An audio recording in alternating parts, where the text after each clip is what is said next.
5 команд, каля паўсотні удзельнікаў. Штогадовы конкурс «Олимпия» збірае найлепшых бойцоў і спартсменаў сілавых структур Брэста. Гэта мерапрыемства прапаганда фізічнай культуры і здаровага ладу жыцця сярод моладзі, а таксама папулярызацыя службы ва ўзброеных силах и органах правопорядку Республики Беларусь. В данном мероприятии участвуют, я могу сказать, лучшие из лучших профессионалов своего дела.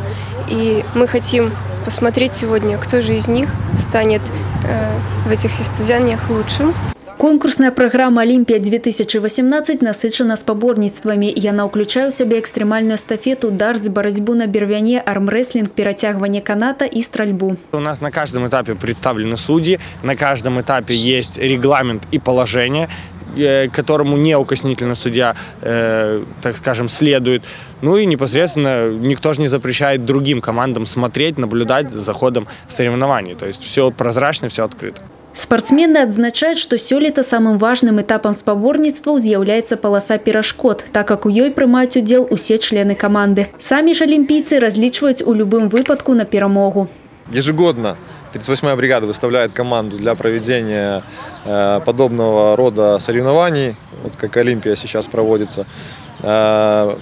Участников в эту команду выбираем лучших бойцов соединения, то есть лучших спортсменов, которые показывают высокие результаты не только на бригадных соревнованиях, но и представляют вооруженные силы на соревнованиях областных, республиканских, некоторые на международных.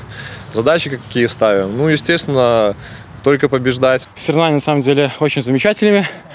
Хотелось бы, чтобы они продолжались и каждый год, чтобы такие сильные мужчины, как все здесь присутствующие, собирались, выступали и выявляли сильнейшего. Конкурс «Олимпия» штогадовы. Таким чынам пераможца спаборніцтваў будзе з гонарам носить свой титул увесь год. Татьяна Игнатовец, Ирина Корольченко, Сергей Матвейчук, телерадиокомпания «Брест».